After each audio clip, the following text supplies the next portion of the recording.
న్యాయం, ఏం ధర్మం, ఏ సమాజంలో మనం ఉన్నాం? టికెట్ రేట్ల గురించి మాట్లాడుతున్నారు. టికెట్ రేట్లు 250 సినిమాలు రిలీజ్ అవుతుంటే ఒక 5, 10, 15, 7 సినిమాలకు పెంచుతారు. మిగతా సినిమాలకు మామూలు రేట్లు పెంచుతున్నా, మామూలు రేట్లు ఉంచుతున్నా థియేటర్కి జనాలు రాని సందర్భంలో పాన్ ఇండియా సినిమాలు అయిపోయాం, మీరందరూ బతికేస్తున్నారు కదా అంటే అందరూ వాయిస్ వినిపించాలని వచ్చారు. కానీ these are not raising produce, these are burning.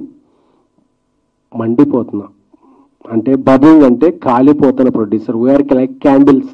మేము తగలబడిపోతూ ఇండస్ట్రీకి వెలుగునిస్తున్న ప్రొడ్యూసర్లే తప్ప we are not earning, we are learning this process. Industry బాగున్నప్పుడు అందరూ బాగుంటారు, ఇండస్ట్రీ బాగున్నప్పుడు ఎవరు బాగోరు.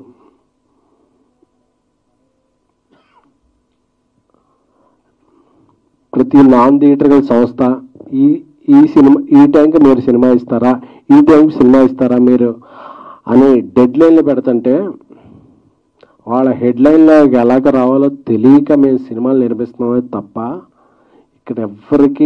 ఇక్కడ ఉన్న వాళ్ళు ఎవ్వరికి మేము ఈ సినిమా నుంచి డబ్బులు పట్టుకెళ్తాం అనేది లేదు.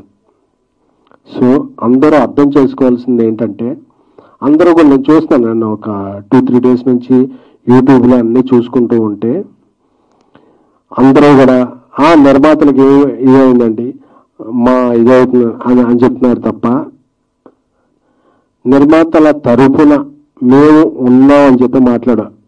ఐఎమ్ రిక్వెస్టింగ్ డైరెక్టర్ అసోసియేషన్ పెద్దలు వీరశంకర్ గారు, మిగతా ఇతర సిబ్బంది కూడా చెప్తున్నాం కూడా, మీకు హెల్త్ ఇన్సూరెన్స్ అంటే మేము నిలబడ్డాం, మీకు సినిమాలంటే మేము ఇన్సూరెన్స్ ఇచ్చాం.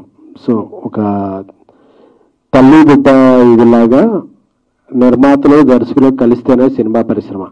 దర్శకుల సంఘం మీరు ఎటువైపు? ఐఎమ్ రిక్వెస్టింగ్ మా అసోసియేషన్, మీరు ఎటువైపు? సో మీరెవ్వరూ కూడా మాకు నిర్మాత ఎలా పోయాడు మాకు సంబంధం లేదు, మీరు తేల్చుకోండి, మాకు ఈ సినిమాలు వద్దు. ఎవరి కోసం నిర్వహిస్తున్నాం? ఇది మా ప్యాషన్, నాట్ ఫ్యాషన్.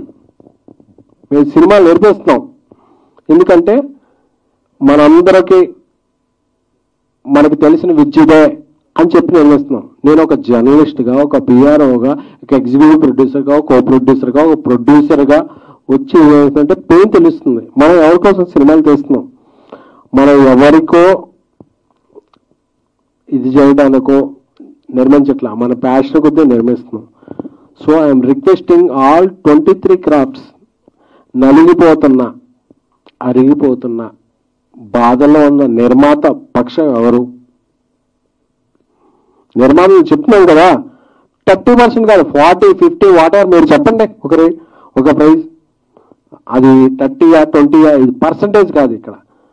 ఇక్కడ సినిమాకే బిజినెస్ లేదురా స్వామి అంటే మాకు ఇది ఇవ్వాలి అంటే ఇది ఎవరు?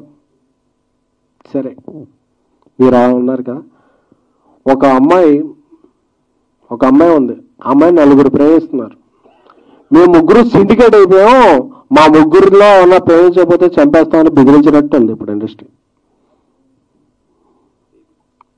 మీరు ఒక అమ్మాయికి నాకు ఇండస్ట్రీయా యూనేనా నాన్ యూనేనా, నేను నా సృజనాత్మక నా క్రియేటివిటీకి నేను కెమెరా పెడితే నాకు ఎవరు నచ్చితే వాళ్ళని తీసుకుంటా, వాళ్ళతో సినిమా చేసుకుంటా.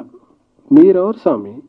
మా యూనియన్లోనే తీసుకోవాలి, మా యూనియన్లో 4 ఉండాలి, 7 ఉండాలి, 9 మంది ఉండాలి, వాళ్ళకి ప్రైజ్ ఇవ్వాలి అని చెప్పే విధానం ఎవరిది? అంటే డబ్బు ఖర్చు పెట్టేవాళ్ళకి ఆడికి రిటర్న్ ఉందా లేకపోయినా ఏమైనా సరే మాకు రిటర్న్ గిఫ్ట్ ఇవ్వాలనే ఒక ధోరణిలో వెళ్ళిపోతే